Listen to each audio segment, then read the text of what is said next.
Welcome back to Local, everybody. This is me and my co-host, Henry. Hey, Henry, how are you doing today? Pretty good. And Jake, how's it going, my friend? Good, good. So good to have you on. So me and Henry are going to do a show once a week where we talk about the business adventures Henry has had, and more or less just talk about our life, talk about the stuff we find interesting or stuff you guys might want to know.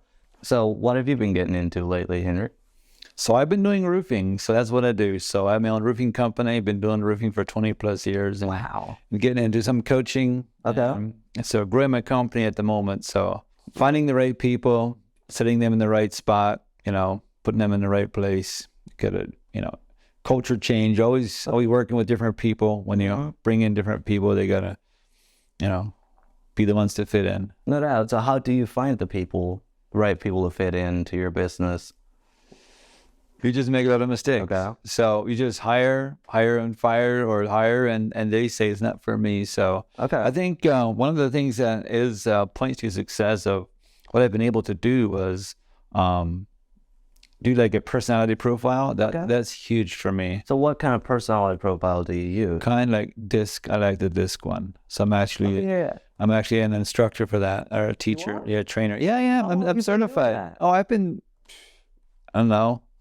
By 2018. No doubt. You didn't know that? Literally had no idea. No way. Well, I did that test. Yeah, one for me, right? Yeah, but I didn't. I thought it was because every company goes through. The Kaufman is a local guy that does. Yeah. The problem with that, so that's fine. Whatever they do. Yeah, I know there's local guys that do that, and I do that for other people too. No doubt. So then I read it for them.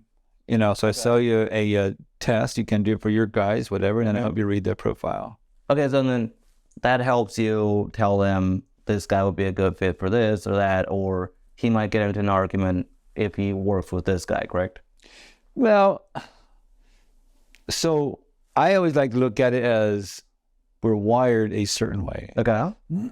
Okay, so we control our attitudes and all that, and then some people want to make the excuse that, well, hey, this is my personality, so I guess I'm gonna just be that way. Ooh, all right. I'm gonna ask you about that because I've had people do that to me. I'm a strong D. I'm not sure what my other one is, D. And then other Ds, I've heard be like, I'm sorry, I'm just a D. Well, do you have a program for people like that? So I'm working on it. So I have like a little study course you can take for that.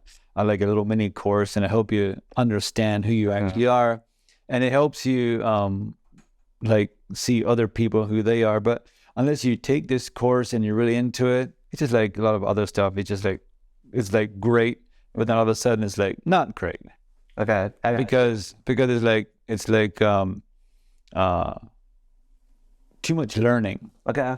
So because it's boring, or it's like too much. Like when I took that test, we were actually on vacation. Okay. And I said, I'm gonna force myself to do this. No doubt. In February, we were down in Arizona, and it probably took me 2 weeks, 3 weeks. I was studying it, but I just couldn't get myself to it. I'm like, I will do it.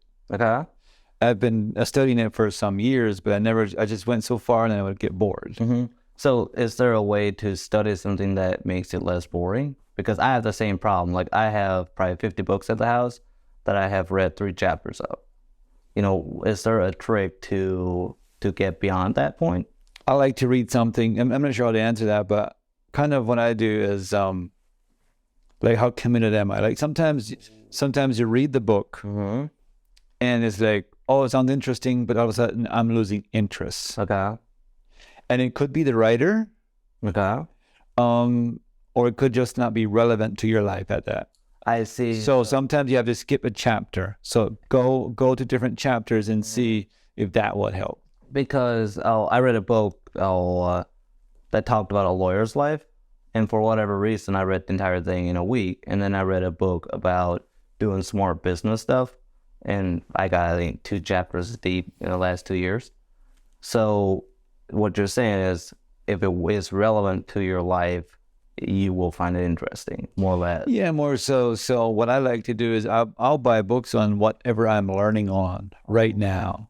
So wherever I'm learning sales, is it sales or objections or closing or is it personality, whatever I'm working on, seems like the difficulty I'm going through, the hard time in my life or company, whatever is bothering me, I search those videos, and then some guy says about a book, and then I'll get an audio book, and if I like it, I'll buy the real book, and I see. and I copy out of that. Isn't it cool how we can just go online, type in whatever you want, and boom, book for it? That's We right. should be the smartest people we've ever been if we applied it. Well, we probably are some of the smartest people. I mean, I'm talking about this generation. We have all of this knowledge, but if the smartest people were the richest people, then they wouldn't be teaching in schools and colleges and all that. That brings up an interesting question. Why aren't the smartest people the richest people? Because I've met some very, very rich people that I'll be honest, as like,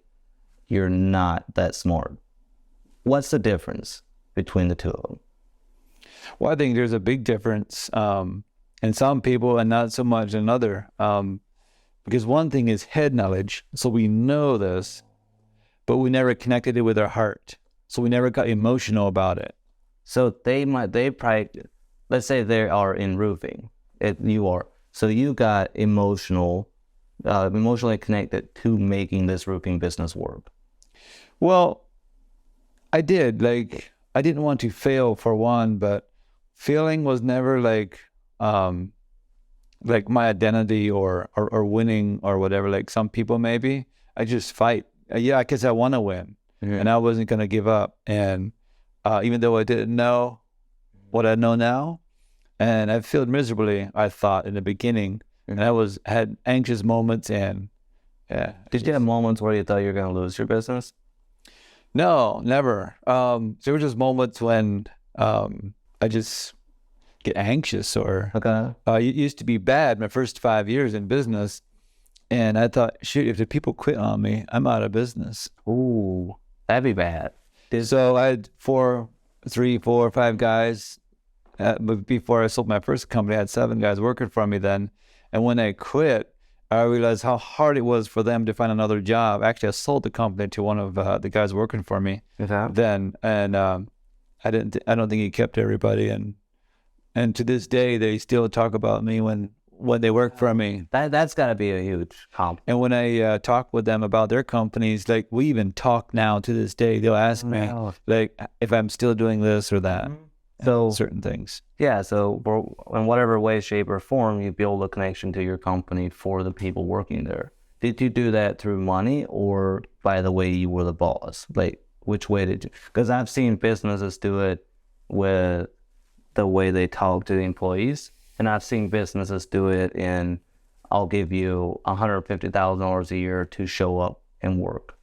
Either one creates a connection or an emotional attachment. Well, for me, I would, if I wanted to motivate somebody, I might give them some money, but it was more of an emotional connection for me. For us, like I would say, okay, guys, let's get this done. If we get this done today, I might say, like for instance, I would take $20. Back then, it was more money. Right. I'd put it up on the peak, and I'll say, whoever wins roofing up this side with shingling, whoever team goes up, they can have it.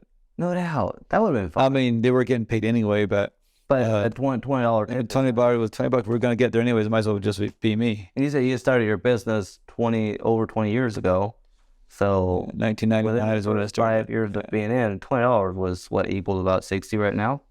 I don't know. I mean, we were getting before I started on my own, I was getting $10 an hour, and I just got a raise. So so you were one of the higher things. I wasn't getting that much. I mean, my boss, he said he was making what was he saying?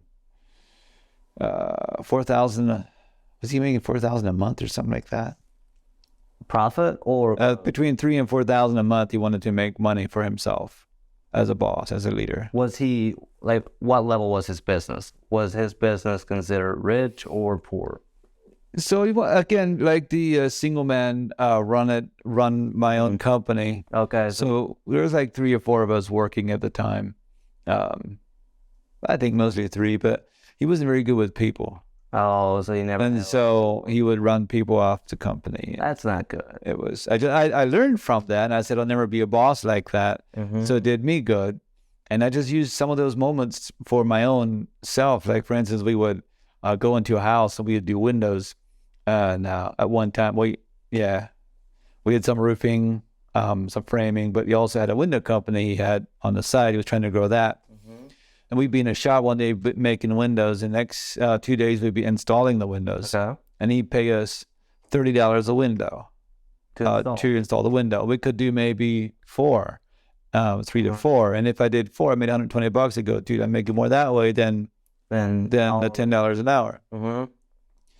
And so what we would do, as my friend and I at the time, there were 2 of us installing, we'd go in and quickly mark out our windows. We'd take one in and set it down, and we have to let that guy do his window because he wanted that one. We'd go through the house and mark our windows. Like Henry's friend. Well, I put my window by my window, and he's supposed to leave me alone. Oh, okay. Yeah. So if you guys had 7 windows, now you rate? I bring in my first 3 windows. Oh, and whoever gets... And I walk around and say, I want that one, I want this one, I don't want the awning crank out or whatever. Okay, yeah. So what I did was probably, I don't know, that's kind of unique. So what I did is I would, a couple times I'd get the best and I go, you know what? I'm going to go on my own anyway. I'm going to get the stupidest, toughest windows. And if I have a problem, I'll call the boss. Yeah. So the other guy quite often would get more windows than me. I'd take the troublemakers. I see. Because I was planning to go on my own, but I just didn't know when. So I'd always choose those hard times to learn so I could ask him the question, because I knew if I was on my own, I didn't know who to ask. Yeah. And at that time, if you went on your own, there probably wasn't as much support as there is today. Because today, if you go on your own in roofing, you have 5 other buddies who are on their own who are more than happy to be like, to flash this chimney, you start at the top, or you start at the bottom, or at the side. You know, you have people telling you how to flash that chimney. Is that what it was like back in the day when you started? Well, there was probably some people, but we were more of a closed community. And like, for instance, we didn't have our smartphones, so there was no videos to watch. See, that was before the smartphones were out. We had flip phones, man. I remember pulling out the antenna, putting it up, you know. The driver had a flip phone. I think I've seen like 2 of those beside the road in my lifetime. They had a computer that was yay big, and they were at home on the dresser or somewhere where it was a pain. At a dial-up too. I was my first dial-up. Dial-up? Yeah. You don't even know what dial-up is? Oh, I have no idea. So it's almost like a fax machine. When you send a fax, like it's sending, and then it says receiving. So it goes through the phone line. Like the internet, it goes through the phone line. Like we had have to have internet. Okay. But it was slow. So like you could actually see it go sending. Yeah, it's almost like on the computer nowadays. Like like sometimes you see those marks go out, like it's just moving.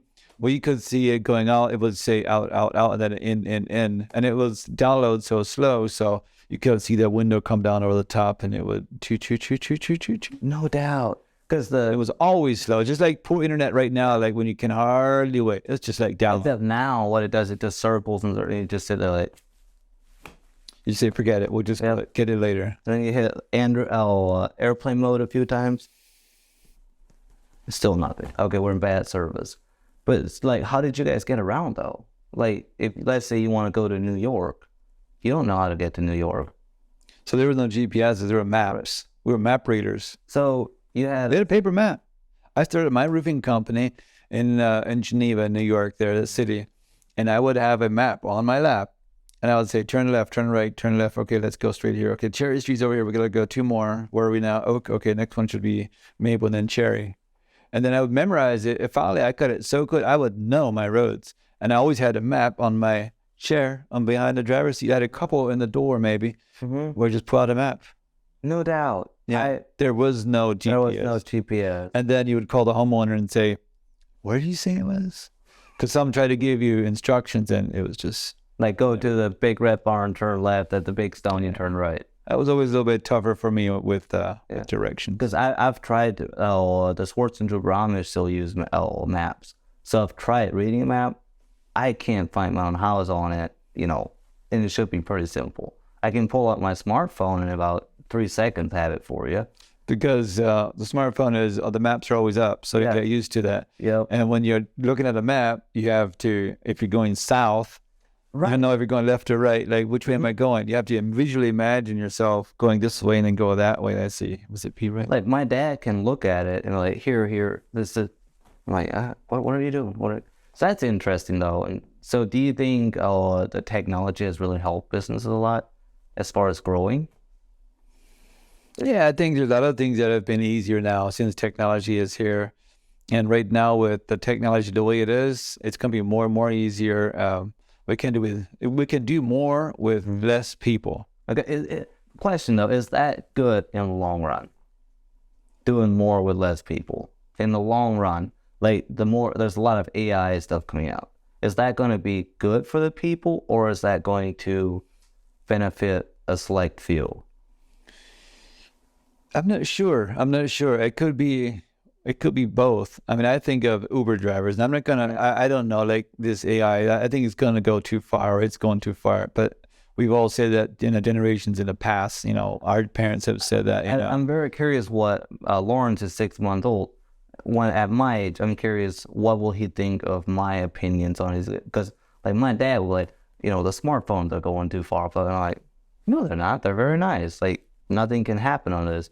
And then is Lawrence going to be like, AI is nice. It's beneficial for everybody. Are we overreacting, or are we actually, being cautious in the correct way? Well, cautious is always something that we think we're cautious when we don't want to take action. Maybe it's an excuse, or we don't really know, or maybe we're just scared. Like you try to change the old generation into using a computer or a smartphone. They call it the dumb phone because they absolutely hate it. They don't want to change. So I think we need to be open to change for one. But just think, Uber would not be here if it wasn't for technology. True. And Uber employs a lot. What about Airbnb? That's true too. So the rental market has risen because of it. It's put more stress on the local rental market because people are Airbnb. And I guess in reality, the Airbnb benefits the small, like 1-2 house person. It really does. Because let's say before Airbnb, the houses are renting for $400 or $500, if I remember right. You're not making a lot of money on a rental. Now they're renting between $500 and $1,000 or $1,500. The profit margin is way better. Plus, he can now take that rental and turn it into an Airbnb and make, however much a month. Right. So I see what you're saying. We have to learn about it, right? Yeah, we gotta use it, like learn how we can use it to benefit the society for everybody. And people are so scared, like, well, if it can take the jobs away, then what? But if you go back to 1900s, there's always been unemployment. True. I guess. I'm not sure why. Why is that? Why is that?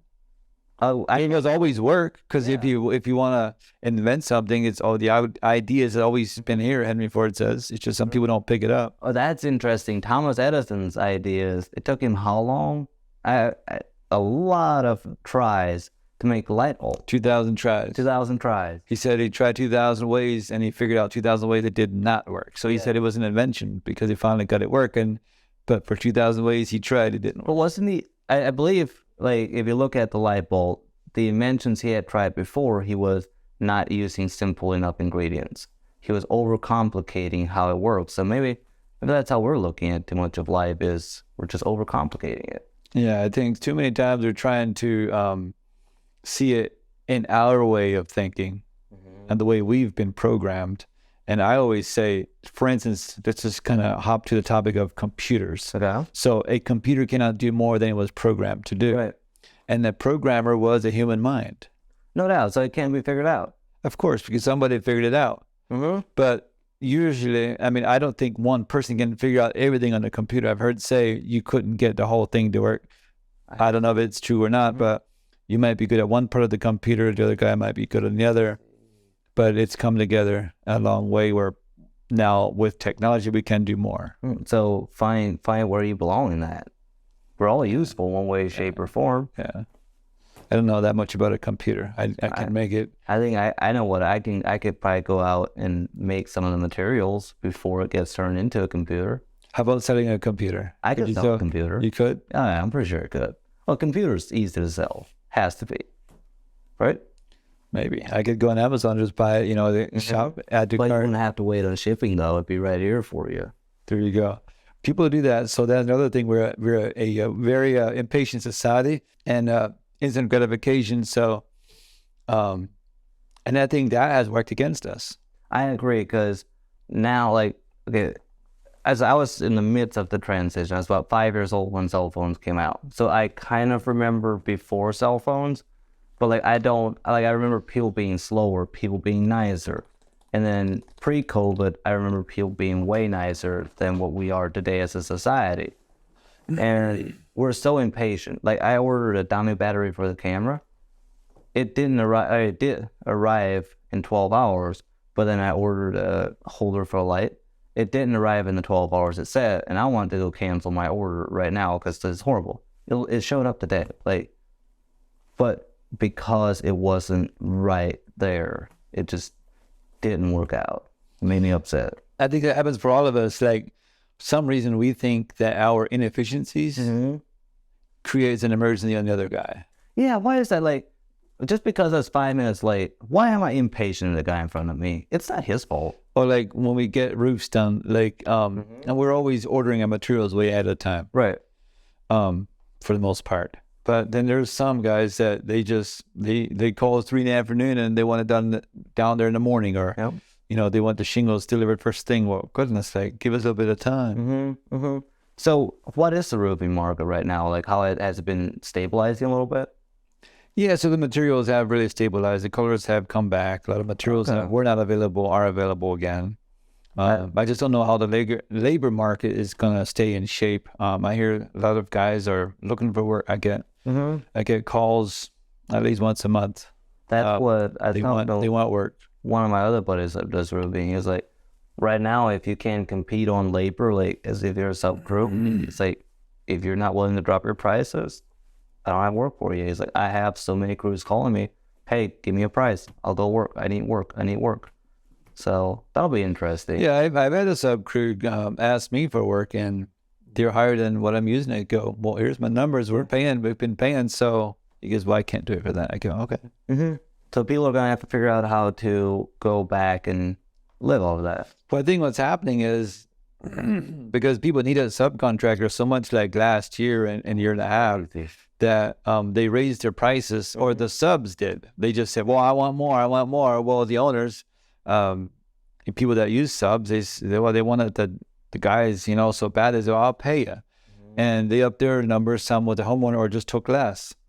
And now maybe the demand isn't quite there anymore for all of these jobs. So all of a sudden they don't need all of these subs. So the ones that were getting more, they just said no and no. They think that they're having a hard time because they were used to this little bit extra money. Yeah, and I think if you can't adjust your prices $20 a square on a labor rent, you might not really want, I don't know, I think you might be in business for the wrong thing. Because $20 a square isn't that big of a deal. Because my buddy was telling me that he literally had a guy that was $20 higher than what he's willing to pay. And how much is that for an average roof? I think $120 a square on the labor rent. Done 100, the average roof is what, 15 square? Or 20. Or 20. If you go 20, that's $2,000 a day. If you can't figure out your percentages to pay your guys, I don't know. Could be wrong. Yeah. Yes, but if all the guys are on percentages, then they don't want the market. They don't want to take any less. So yeah. And then what's going to happen is they're going to try to go out and sell on their own. So then I come there, and they have been there before me. Well, guess who's going to win the job? He's got a cheap price, man. Yep. Very cheap, and I'm way higher. Right, but you'll still win your jobs. Some of them.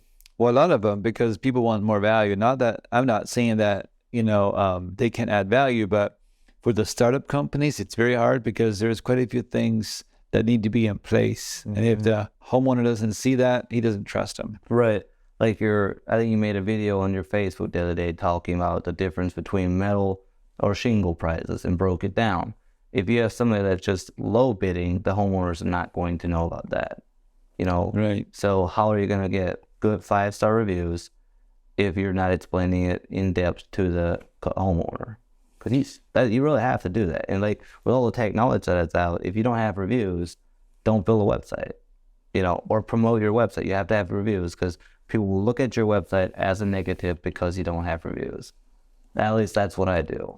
Yeah. It's hard for a startup company. There's a way, like, I feel like I could maybe start up again. I've started up a couple companies in the past, and I have risen to where I was in my other company, and then I kind of level out. So I think all of us need coaching to come over that hump.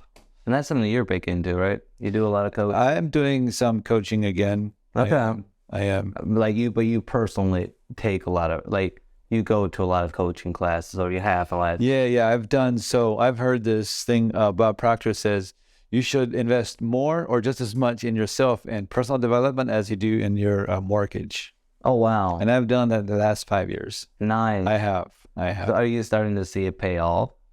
Well, yeah, for sure. Good. Absolutely. Like, in what way do you think it's been more financial or knowledge-wise that's paid off for you? That's financial. It always reflects in the financial. So, your personal development, direct reflection will be in your financials. So, why do you think somebody drives a nice car or lives in a nice home, and it just seems like he's got a lot of money? Like, what makes him different from the guy down the street that doesn't have it, and maybe he's renting? Not to put down any renting, because a lot of people are more now into renting, and I even think it might be a good idea to get started that way. I'm not downplaying that, but that's crazy, is because I've actually heard a few people very lately say, listen, if right now I were to have to restart or start, I'd be renting, because the renting market locally here has come down a little bit and the housing market keeps going up. So they're like, you might as well go rent for a little bit. Yeah. 2 years ago, somebody heard you renting. They're like,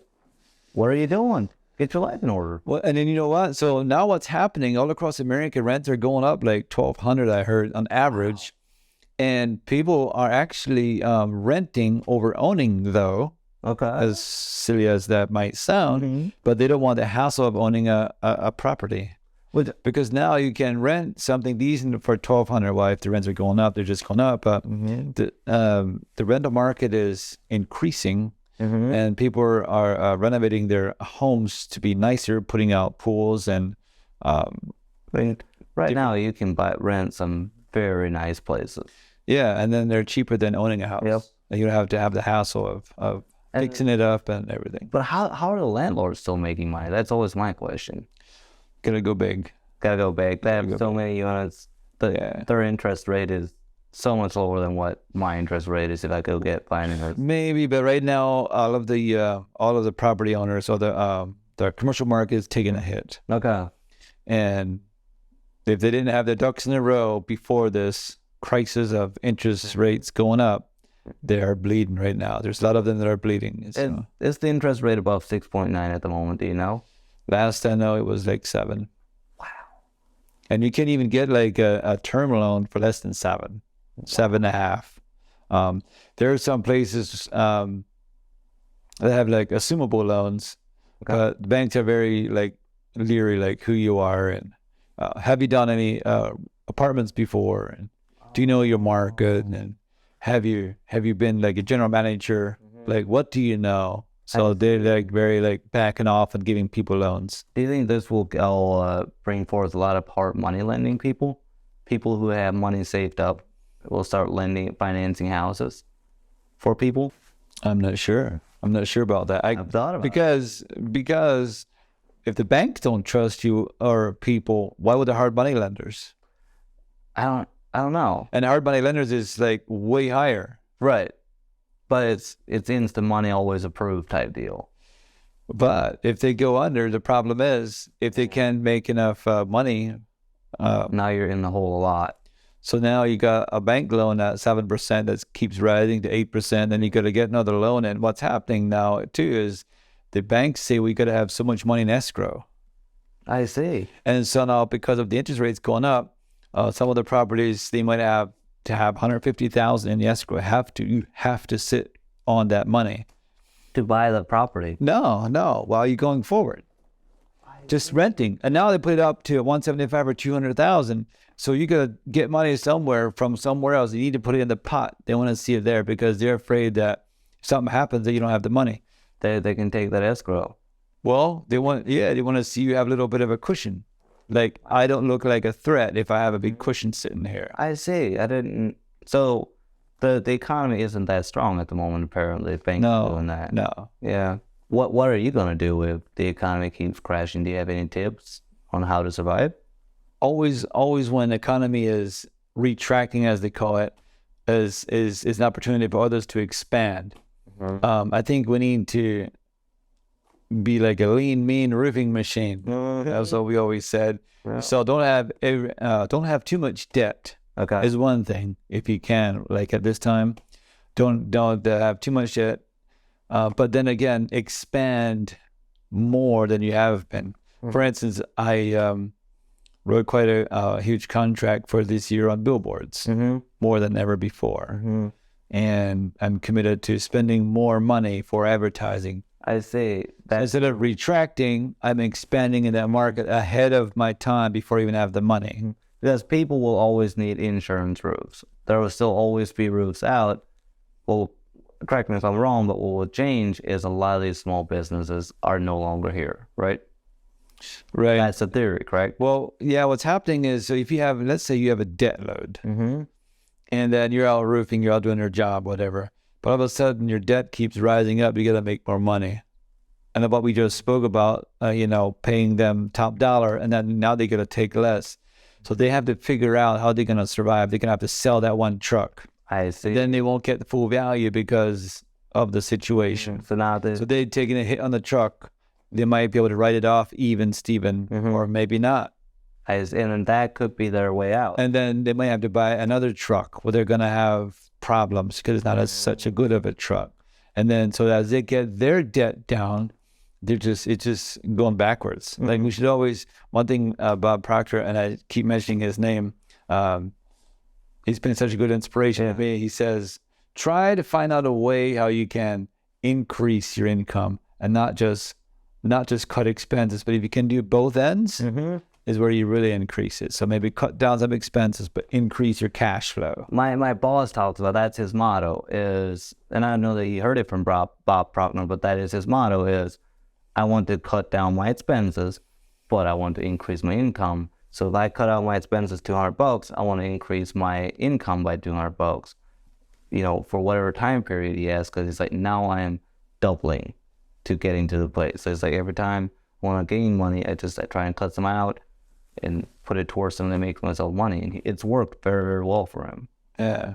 I think if we can do a couple of days without the nice car or whatever, the first couple of years, whatever. And I think that's what happens when you were asking in the beginning, what can a guy do in business? Maybe it was before we started. It was, Like, how can he start up in a business? Because with all the economy the way it is, how can you start? Well, you can. You just have to start very basic. Like, one of the mistakes that entrepreneurs do is, what I see, is they get so emotional about their equipment. Okay. So let's say for roofers, they got to have that nice jacked up truck. Well, that's not going to help get the job done. Then you have more maintenance on it too, right? But he's all emotional about his nice truck. He wants to come rolling in with a big old pipe.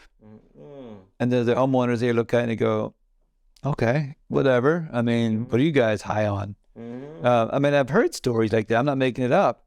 But then again, like, our vehicles are wrapped and they're nice, they're pretty, they stand out. And some people say, well, I ain't paying you for that nice vehicle. Forget it. You're probably going to be too high priced. I heard that a few times when I went out to do sales. And the other thing is, if you come in with a vehicle that's just a plain Jane with some rust showing, they're the same way. So you always have somebody saying that something about your vehicle. Is there a happy medium that you can go to as far as like, because I know you run Dodge 1500s, the Bighorn, but the way they're wrapped, it looks like it could be an economy for all we know. For all I know, it's a V6. You know what I mean?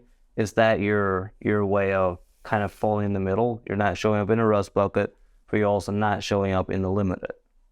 Yeah, that's kind of, I like the basic ones. I mean, that's fine. They don't need to be, they can be bare and they look good when they're wrapped. They do. But I like a little bit extras. I've been just, getting vehicles that have been a couple years old, so I don't have to pay sticker price for them. That's crazy, because right now sticker price on vehicle is, I don't know how people are doing it, and you see so many brand new trucks around here locally this year, I've noticed, just all over the place. But hey, where did you come with your logo for Panda Roofing? Like all the colors and stuff.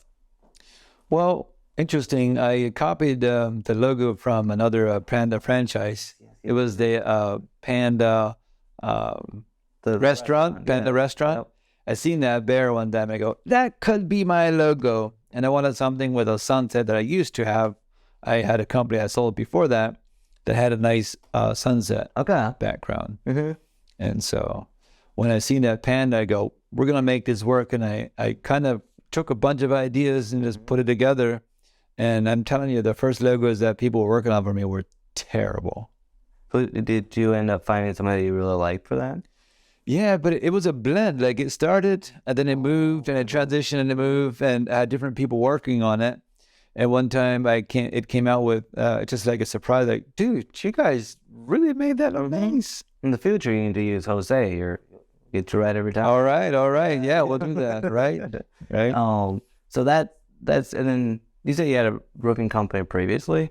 Yeah. Like, what did it do? That was your first one, I would assume. No, my first one, I was in business for 5 years. And like the early entrepreneurs, you have such a big idea. And then I just burned out because I was doing everything. Okay. Phone calls. I was on the job 5 days a week. Wow. And I think that was the key to my success, is being on site, where many people nowadays, they just want to be a business owner and they want to hire someone to do their jobs for them. Unless you're a subcontractor that really cares. I mean, I speak well of subs because some of them do really care about their business. Yes. And some don't. Yeah. And then so after 5 years, I made up my mind. I won't be in business forever. I'm not going to be in business forever. And I sold it in 5 years. No doubt. Yeah. Did you make profit when you sold? I think maybe I had a value of not much at all. So pretty much what happened is I told my brother he could buy me out for the price of the tools. Okay, absolutely. So you weren't losing. Yeah, so he just bought my tools out. I don't know if it was 10 grand or what it was. But, I keep forgetting this was, 20 years ago? I'm 24, so it's been 18 years. So it started in 99. The 5 years would have been 2004, something like that. Yeah, about 16. And then about 2 years later, 5, 6, I started back in 2006, 2007. I got myself registered. Within a year, I was back up in business as strong as I was when I had quit. No doubt. And then 2007-ish, 2008, 2007, I think, I started going to seminars. Okay. And then I started reading books. Okay. So I contribute to a lot of my success to that, coaching from books, reading books, seminars. It just went from there. That's a heck of a journey. It was a huge journey. Oh, I'm sure. Huge journey. A lot. I didn't realize a lot of that stuff I did not know. It's interesting. But then I do want to talk about your airplane though, because what made you want to start flying? Oh, so ever since I was a little boy, the way we grew up, we were not allowed to fly airplanes. Okay. So how did you grow up? So we grew up in the Amish culture. Okay. And then actually it was very, very, very plain. Pennsylvania is where I grew up. My first 8 years went to school. And I remember looking up, watching airplanes, and I just see the smoke trail, and I go, someday I would love to just ride an airplane. But I knew that we wouldn't be able to because we were Amish, weren't allowed to. But it was in my mid-30s, it was over 10 years ago. I looked at it, I looked up in the sky one day, and I go, and I was like upset. I says, I'll never fly. And I kind of got frustrated. I felt myself getting upset within me. Like I kind of felt like anger, like not really, but just like I really was upset because I realized it would probably never happen. Not to realize that it wasn't that long until I'll be starting to look at some other options. So in 2017, we moved to Ohio, and we took our first commercial flight within a year or so to Florida. It was like 2 hours one way. Oh, wow. And I was like, dude, this is the coolest thing flying in the air. Well, between Millersburg and my house, there's a little small sign that says, learn to fly here. Yeah. One day I said, that's it. I made a U-turn. I went back and I followed it up to the airport. And it says, I want to learn to fly. That's how it all started. No doubt. And I was so determined, even though for the first time, not very many people know this. Okay. I was so scared for it was at least a year until I could land the plane myself, which I was practicing maybe twice a week. Okay. And I was now starting up my own company and, my third roofing company, because I was in Ohio and I was starting back up again. It was either time or money that was in the way, that didn't have time because I was busy. Yeah. Or it was in the wintertime and I wasn't going to put the money toward it. Yep. So it took me at least a year before I got my solo. Okay. I would put my keys in the truck so somebody could find it because I was so scared of crashing. Oh. Even though I had my instructor with me. But I was sweaty every time. Do you think a lot of that had to do with being told as a child how wrong it is to fly? I don't know if I ever heard it was wrong. It was just that it wasn't available. That you just couldn't do it. Like, there was no chance my dads would go. Like, nobody would go. And with the rules, of the standards and everything. The first time I flew, I kept thinking, if we crash, my mom was right. And then a few times later, I was like, we're not going to crash. This plane has made it. And if we do crash, there's nothing I can do. We're not going to. Now I love flying. Right. It's so cool. Why drive 13 hours so you can go, see? Have you got your license yet? No, I won't. No? What are you waiting on? Right now, time. Time? Yep. Okay. This moment it's time. Oh, that, and I was going to do it with Jake Hirsch, and he turned out he couldn't get him right away. So okay. I think I need to do it by myself. Just commit to it. Go. The written is kind of worried about the written test. Are you worried about the written test? Yeah. I don't know. It looks big. That book, do you have to memorize all that, or book? Yeah. I didn't get a book. You buy a course. You buy an online course. Actually, I guess I did buy some supplements, some supplements later then, but everything is online. I didn't know that. I thought, so they gave me this big book, and I'm patient, so like, I'll never remember. Well, you won't. You won't. Oh, so it's like a yes or no, 1, 2, 3, 4 type course. Is that what the written course consists of? Maybe it's got 50 questions as a possible. 50 questions? 50 questions on your test, on a final test, out of a possible 600 or 700. Oh, so that isn't that hard. Possible 700. Oh, possible 700. I think in the 600. Yeah. Yeah, so you get like 50. They pull out. There's so much stuff. You just take one or two of each topic. When you take your pre-test, when you take your written test, you have to pass that. Okay, and that would be after your solo, right? Yeah. And then the flight is your solo written test, and then your solo inspector test. With a flight exam, they call it. Flight exam. Yeah. With a state. You passed your flight exam a little bit over a year ago, right? Yeah, yeah. 2 years. It's been now 4 years since I was flying now. Okay.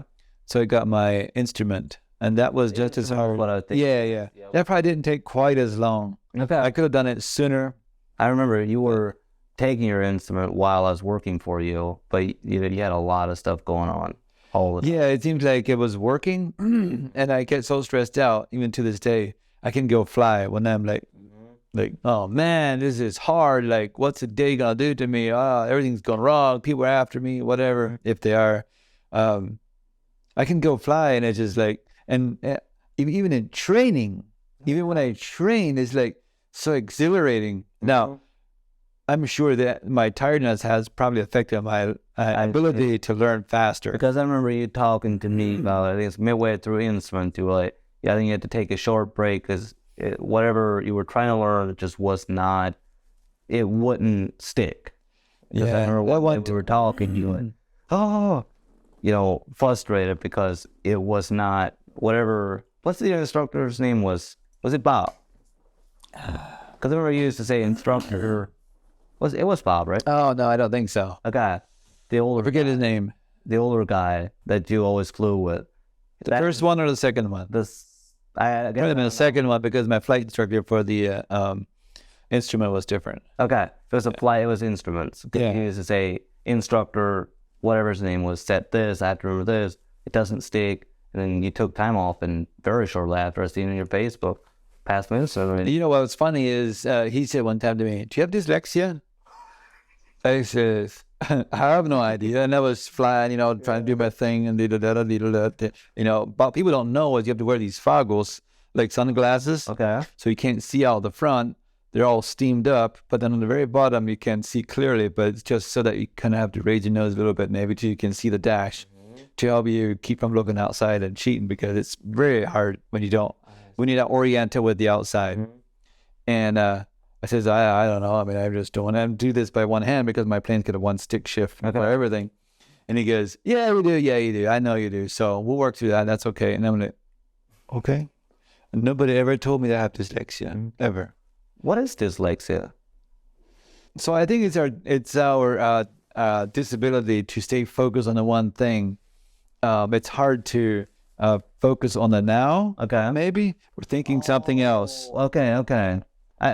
So it's not being focused right now. Right now. You're dyslexic. You're like, your mind's all over the place. So similar to too much caffeine. For sure. Yeah. So Henry, is there any place people can find you at? Social media? Anything you want to plug? Yeah, you can find me pretty much all over. I'm fairly active on Facebook. Just Henry Swarey. No special? No, I don't think so. Henry Swarey. And then so from my, if you want to follow me on Instagram, it's Coach Henry Swarey. Okay. I'm also on LinkedIn. Are you currently booking coaching clients? Like, where would somebody go if they want coaching with you? Yeah, just go on Facebook. That's probably as easy as anything. Okay. Yeah, you'll find me on YouTube also, but I'm most active on Facebook. Just go on my coaching page, Henry Swarey. I've got my links on the main page for Henry Swarey. You can find my website there, find my other platforms right there, and just book a call or text me right there. Absolutely. Well, thank you, Henry. Yes.